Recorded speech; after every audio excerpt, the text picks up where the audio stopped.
Hey, welcome to You Had Me at Black. I'm Martina Abraham Zalunga. Today we'll hear from Dina, who had to learn to fill a new role in her family while her mom battled cancer. Here's what happened. I want you to breathe all this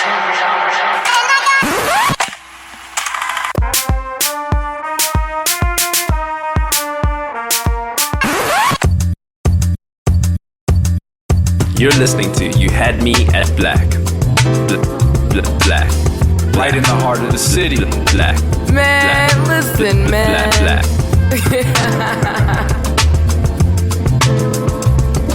This is You Had Me at Black, and we live, baby.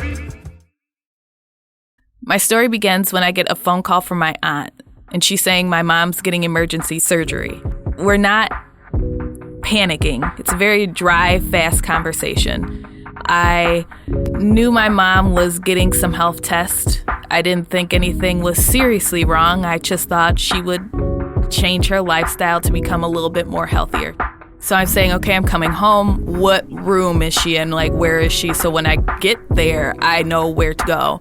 And that's when she said she was in the cancer ward. And I'm thinking, okay, the cancer ward, something has to be wrong. And to be honest, I was kind of in a stage of being naive, thinking, okay, they'll take this out and everything will be okay. After the workday, I fly home. I see my mom, and she's already had the surgery. So when I walk in the room, my mom looks like herself. I'm like, okay, we're going to beat this. She looks normal. She looks healthy. Like, there's really not much to worry about yet. So a few days after the surgery, when she's able to be released to go home, we also see her doctor. So when we walk in the room, it's quiet, but there's an air of hopefulness.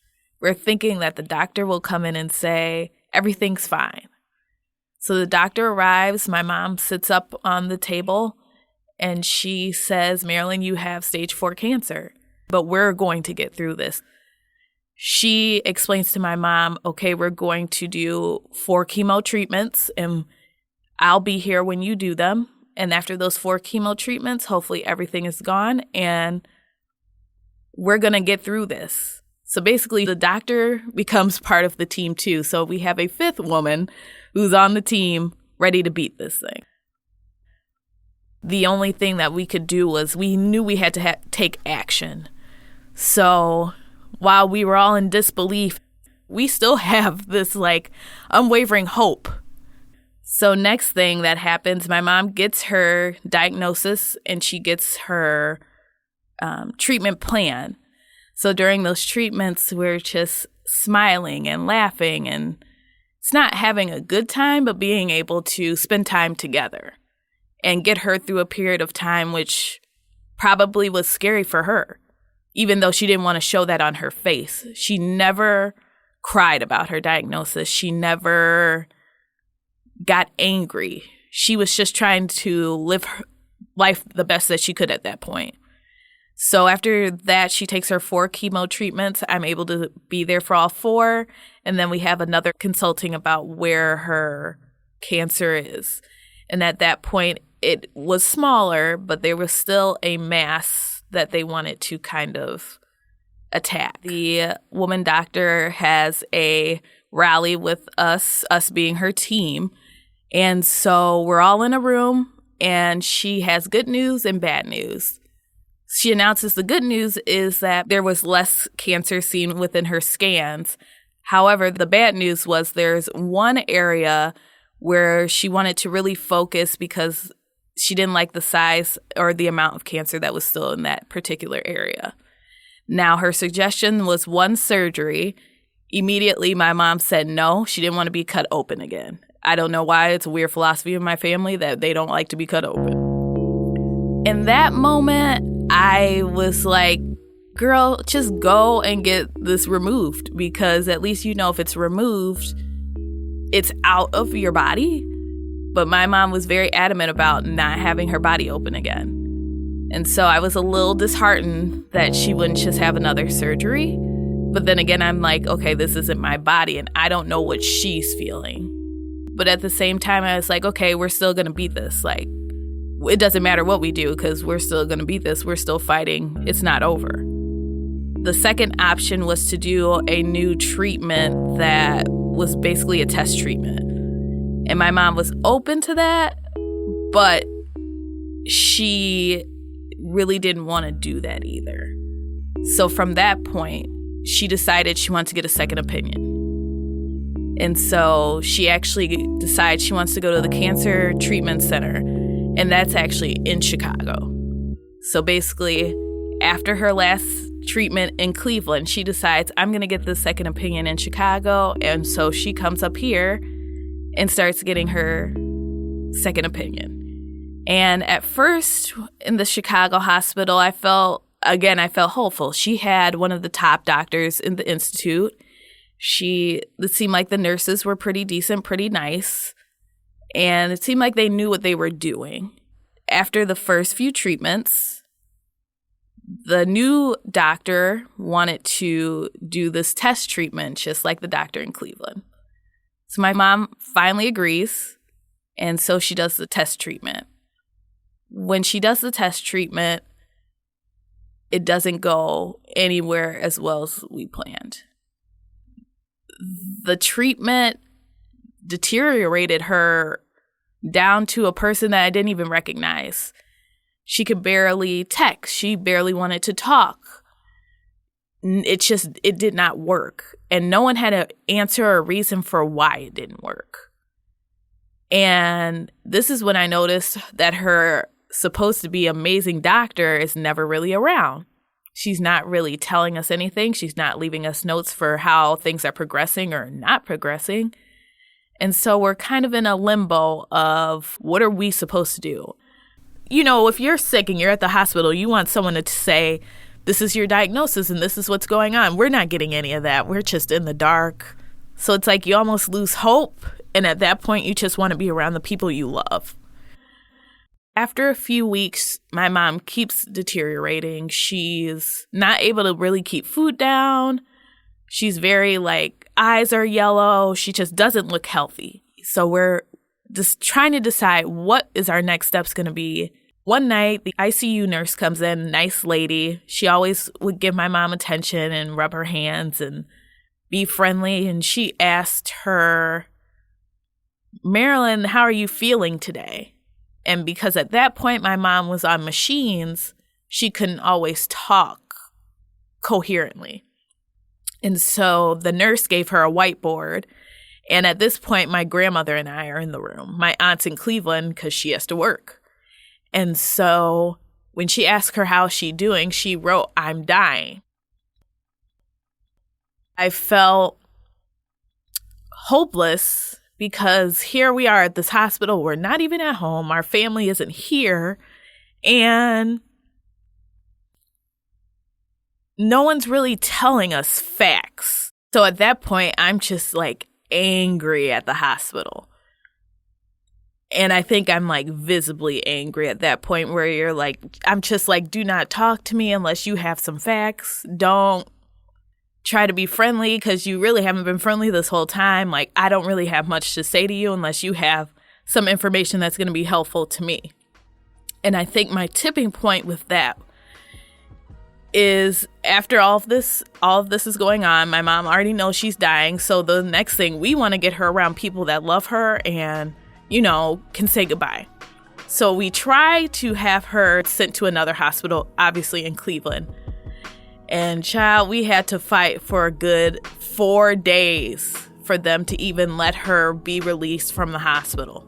There's no reason that they're telling us she can't be sent home. They're just saying no. And at this point, I'm thinking they're just after her money in so many words. You just want this insurance money to keep her here because there's no other reason that you need her to stay in this particular hospital at this point. By the grace of God, I don't know what happened, but they say, okay, we will airlift her back to her original hospital. And so I know they're going to airlift her and send her back to Cleveland, which means I have to get myself together to go home and also explain to family members what's been going on this whole time because they're kind of in the dark because we're in the dark. We can't tell them what we don't know. Now, mind you, my grandmother is still here, and she ain't getting on a flight, so we have to take the bus back, the Greyhound bus. And so we have about a 7-hour ride to just think what are we going to do when we get to Cleveland, because we need to have this plan and we need to hit the ground running. So we follow them behind them that night and get to Cleveland, and we get to the hospital and we sit with my mom and talk with her. And she's hooked up to breathing machines, and so she can't really fully talk. She can shake her head and communicate, but we can't hear her voice. And so the first thing we did is obviously call my family. So, you know how it is with family. It's almost like you have a call tree. So you're calling certain people, you're explaining the situation, telling where they can visit. It was overwhelming, because usually my mom was the strong one who got everyone together and would always be like that middle piece that connected everyone. And now she can't be that. So it's like I had to step into that role that she was leaving, but she wasn't gone yet. My aunt, my grandmother, and I have a meeting with the doctor. When they take us to the back, she sits us down and she says, you have 2 options. You can keep her on these machines, and yes, she would probably live longer, but it won't be good for her organs. Or you can take her off these machines. When she's explaining it to us, she's acting like it's oh, she'll be happy and talking, and, we'll just see what happens after that. So we're expecting the best when these machines are turned off. When we turned the machines off, she never woke back up. There was no talking, there was no interaction, and I just never got to hear her voice again or see her eyes even open again. You're just waiting for that last breath. So we're in this room in the hospice, and my aunt and I stay in the room. My grandmother goes home, and it's about midnight or 11:59, and we notice we don't hear. When she was sleeping, you could hear a rattle in her chest. And we realize we don't hear that rattling anymore. So in between us getting ready for bed and dozing off for probably 45 minutes, she takes her last breath. Quietly, peacefully, but unfortunately on Mother's Day. It just took a while for me to even heal and to get to a place where I was okay. And I needed that time to figure that out and understand and learn what would make me heal and feel okay. I definitely took a lot of time to myself to understand kind of what were my triggers. So you'd think you don't have any triggers, but when you go through a situation like that, anything you look at could trigger an emotion, a reaction, a memory. And how to be okay with accepting that's a memory and it's a good thing, and you don't have to feel ashamed for having that memory. Because I think a lot of times people want to suppress that emotion, that energy, and having to deal with that and understand myself took a long time. I wanted to tell my story because a lot of people in the community, especially the Black community, we all go through this, be it a close relative. It doesn't have to be your direct parent, but a close relative. And it's okay to lose someone and understand that there's a way to heal. There's a way to recognize emotions and never forget the memories.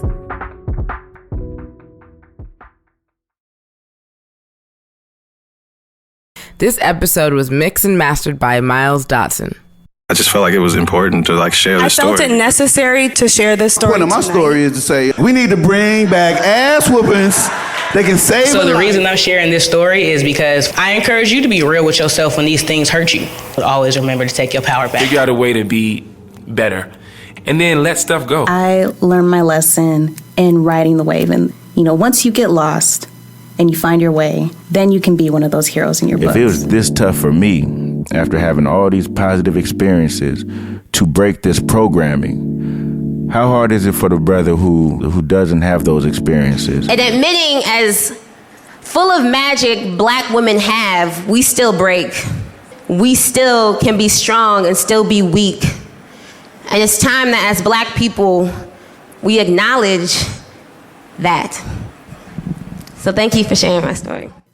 Share your story on the next season of You Had Me at Black. To learn more, go to youhadmeatblack.com/own. Purposely Awakened is our national media sponsor. Their publication launched in the summer of 2016 to bring awareness to issues affecting the Black community and to promote Black businesses, campaigns, and movements. They fulfill their mission and purpose with socially conscious images, apparel, and content that promotes positive change within the Black community. You can find them at purposelyawakened.com and connect with them at Purposely Awakened on Facebook, Instagram, and Twitter. The Tribe Chicago is our Chicago media sponsor. The Tribe is a digital media platform showcasing innovative content to reshape the narrative of Black millennials in Chicago. Their original works in journalism, documentary, and creative writing capture the multifaceted essence of Black Chicago from our point of view. As an independent, alternative news source, they unify Black Chicago millennials in the common purpose to create a safer, more vibrant Chicago. You can find them at thetribe.com, that's TRIIBE, or on Instagram, Facebook, or Twitter. Thanks for listening to You Had Me at Black. If you want to hear more stories like this one, leave a review. You're listening to You Had Me at Black.